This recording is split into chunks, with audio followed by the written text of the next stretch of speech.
श्री कृष्ण की अंतिम लीला और कर्म चक्र का रहस्य। जय श्री राम दोस्तों, आज हम सुनेंगे श्री कृष्ण की अंतिम लीला का वह अध्याय जो जितना दिव्य है उतना ही रहस्य से भरा हुआ। ये कहानी है श्री कृष्ण के पृथ्वी से प्रस्थान और उनके कर्म चक्र के पूर्ण होने की। गांधारी का वरदान। महाभारत के युद्ध के बाद माता गांधारी दुख से भरी हुई थी। उन्होंने श्री कृष्ण से कहा, वत्स, जैसे मेरे वंश का अंत हुआ वैसे ही 36 वर्षों बाद तुम्हारे यदुर्वंश का भी अंत होगा। कृष्ण मुस्कुराए, उनके चेहरे पर कोई तनाव नहीं था। वे बोले, माता, आपकी वाणी सत्य होगी, क्योंकि वे जानते थे यह भी उनकी लीला का ही एक हिस्सा है। यदुर्वंश का अंत। समय बीता। एक ऋषि के शाप और गांधारी के वरदान के प्रभाव से यदुर्वंशियों में कला बढ़ता गया। एक दिन प्रभास क्षेत्र में आपसी विवाद इतना बढ़ा कि यदुर्वंशी एक दूसरे से ही लड़ पड़े। अंततः पूरा यदुर्वंश समाप्त हो गया। कृष्ण शांत भाव से यह सब देखते रहे, मानो सब पहले से जानते हों। अब उन्हें भी मालूम था पृथ्वी पर उनकी लीला समाप्त होने का समय आ गया है। वट वृक्ष के नीचे विश्राम। श्री कृष्ण वन की ओर बढ़े और एक विशाल वट वृक्ष के नीचे बैठकर विश्राम करने लगे। उनके चरण कमल तेज से चमक रहे थे, चेहरे पर दिव्य मुस्कान थी और पूरा वन मानो उन्हें प्रणाम कर रहा हो।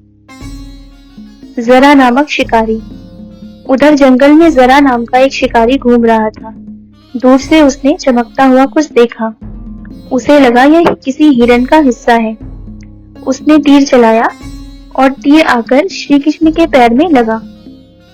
जरा जब पास पहुंचा और उसने कृष्ण का प्रकाशमय रूप देखा, उसके हाथ कांपने लगे। प्रभु, मैंने आपको हिरण समझकर तीर चला दिया, मुझे क्षमा करें। कर्म का फल और रामबाली का रहस्य। जरा भय से कांप रहा था।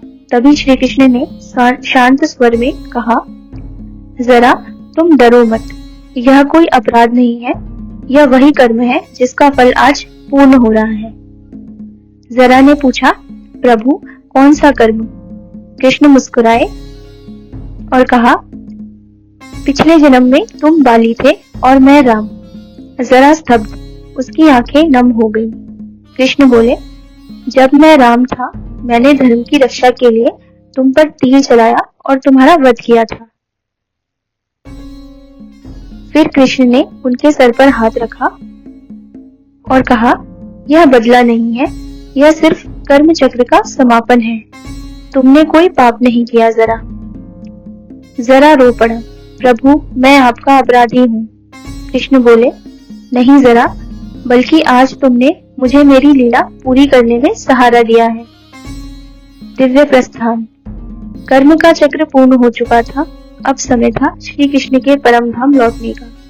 उनका शरीर धीरे धीरे प्रकाश में बदलने लगा, मानो सूर्य स्वयं नमन कर रहा हो। आकाश में एक दिव्य शांत प्रकाश फैला और श्री कृष्ण अपने धाम गोलोक लौट गए, जहां से वे आए थे, जहां वे अनंत हैं, अविनाशी हैं और हमेशा अपने भक्तों के हृदय में बसे हैं। दोस्तों, श्री कृष्ण की मृत्यु वास्तव में मृत्यु नहीं थी, यह तो बस पृथ्वी पर उनकी लीला का विराम था। कहानी अच्छी लगी हो तो लाइक, शेयर एंड सब्सक्राइब जरूर करें। तब तक के लिए मिलते हैं अगली अनसुनी कहानी में। जय श्री कृष्ण।